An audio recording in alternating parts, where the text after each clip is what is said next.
Have you ever decided that now is the time for me to get into a good running routine? But after just 1 or 2 weeks, kids, injuries, and even sleep comes in the way. The good news is that with the right system in place, anyone can build a good running routine, even if they feel like they have zero time. My name is Oscar, and as an active runner, having logged over 11,000 kilometers of running in the last 8 years, and as a running coach, I have probably encountered most of the obstacles that come in the way of a consistent running routine.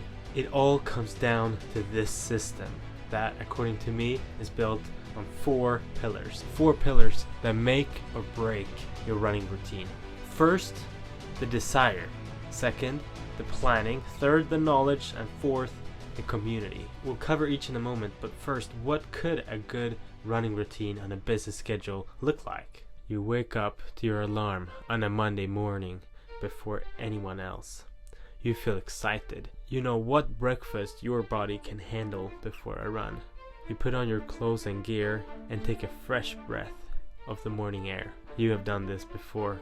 You click start, but you start slow. You know that just like a cold car engine has to warm up to 90 degrees before it can run smoothly, your legs need to do the same warm up. You do this despite the fact that you know that your average tempo on Strava will be slower. You aren't defined by your stats. Your goal is the long term. You feel like you were born to do this, almost as if running has been a thing since the beginning of times. Like a vehicle, your legs carry you forward in the terrain.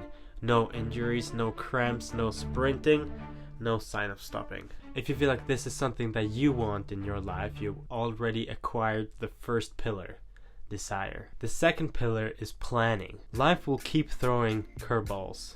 Late meetings, tired mornings. But when you've sat down on a Sunday afternoon and put the runs in the calendar, you stop relying on motivation. Just like if you've previously decided that every Sunday you'll go to church. Then you don't have to rely on motivation. You just wake up and you know exactly what to do. It's a mind shift. You don't wonder if you'll run, you just wonder when. The plan becomes your safety net. It doesn't have to be perfect.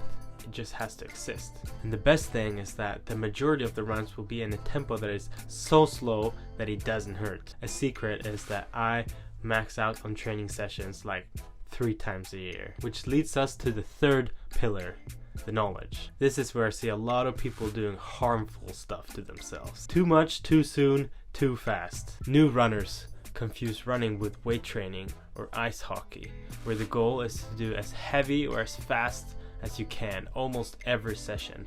Otherwise, it's a waste. But I run a lot of my miles on 0 out of 10 pain level. That's like if I'd go to the gym and do bicep curls without any weights. Completely wrong if I want to become a weightlifter, but completely right if I want to become a runner. Because running puts so much stress on the joints and tendons. If you want to keep a consistent running routine, you have to run slow. The best thing with running is that you can keep it very simple. I've used basically only 3 types of runs to go from a 43-minute 10K to a 32-minute 10K. The easy runs. I do about 30 to 60 minutes, slow tempo, and as much as I could do in the trails. The long runs. This one I love to do as transportation, so planning is crucial. The threshold runs.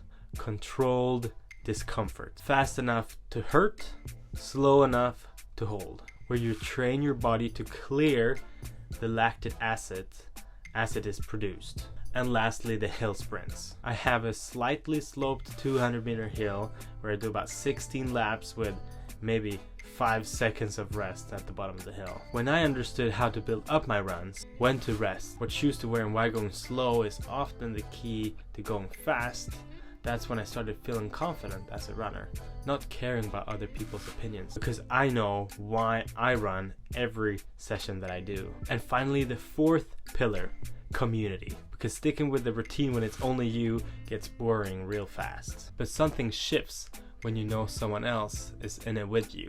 Maybe it's a friend or a local club or just a bunch of strangers on Strava chasing the same goal. Showing up, again and again. It gives me accountability, encouragement, momentum, and when your routine starts to wobble, you can use it to straighten up. Now you have started your journey by taking one tiny step towards building your consistent running routine. I'm hosting a live webinar on Tuesday at 6 p.m.